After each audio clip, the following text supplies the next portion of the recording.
Hey guys, அஸ்ஸலாமு அலைக்கும். இன்றைக்கி ரொம்ப சிம்பிளான டேஸ்டியான வத்த குழம்பு எப்படி பண்ணுறதுன்னு பார்க்க போகிறோம். ஒரு பேனில் 4 டேபிள் ஸ்பூன் எண்ணெய் ஊற்றிக்கோங்க. நீங்கள் என்ன வத்தல் குழம்புல போட போகிறீங்களோ அதை ஃப்ரை பண்ணிக்கோங்க. நான் இன்றைக்கி சுண்டக்காய், கொத்தவரங்காய், மாங்காய் வத்தல் எடுத்திருக்கேன். ஃப்ரை பண்ணி தனியாக எடுத்து வச்சுட்டு இப்போ அந்த எண்ணெயிலே நம்ம குழம்பு தாளிச்சிடலாம். கொஞ்சமாக கடுகு, காஞ்ச மிளகா, 1 டீஸ்பூன் வெந்தயம், 6லேருந்து 8 பல் பூண்டு சேர்த்துக்கோங்க. கொஞ்சமாக கருவேப்பிலை ஆட் பண்ணி தாளிச்சுக்கோங்க.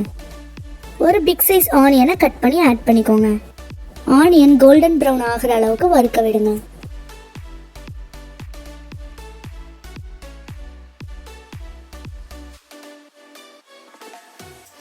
ரெண்டு டீஸ்பூன் சில்லி பவுடர் ஆட் பண்ணிக்கோங்க.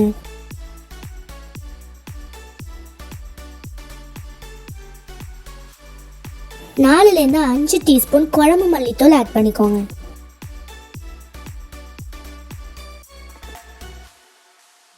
நல்லா மிக்ஸ் பண்ணி விடுங்க.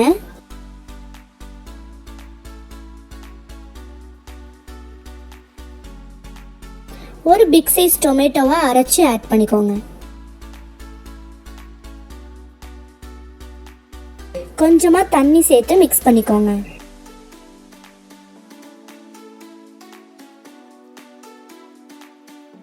ஒரு நெல்லிக்காய் சைஸ் புளியை கரைச்சி சேர்த்துக்கோங்க. தேவையான அளவு உப்பு ஆட் பண்ணிக்கோங்க.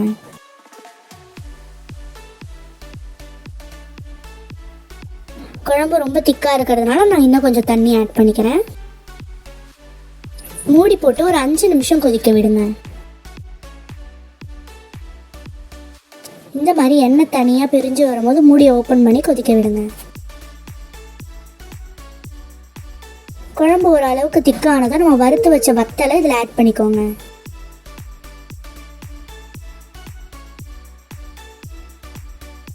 ஃபைனலாக கொஞ்சமாக வெல்லம் ஆட் பண்ணிக்கோங்க. அவ்வளோதான், நல்லா திக்கான புளிப்பான காரசாரமான வத்த குழம்பு ரெடி ஆயிடுச்சு. நம்ம வத்த குழம்புக்குன்னு தனியாக எதுவும் மசாலாலாம் நம்ம ப்ரிப்பேர் பண்ணல. வீட்டில் எப்போதும் இருக்கிற பொருட்களை வச்சு நம்ம வத்த குழம்பு செஞ்சிட்டோம். நல்லா சுட சுட சாதத்தில் வத்த குழம்பு ஊற்றி கொஞ்சமாக அப்பளம் வச்சு சாப்பிட்டோம்னா டேஸ்ட்டு வேறு லெவலில் இருக்கும்.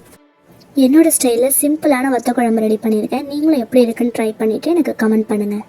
இன்னொரு வீடியோவில் மீட் பண்ணலாம். பாய்.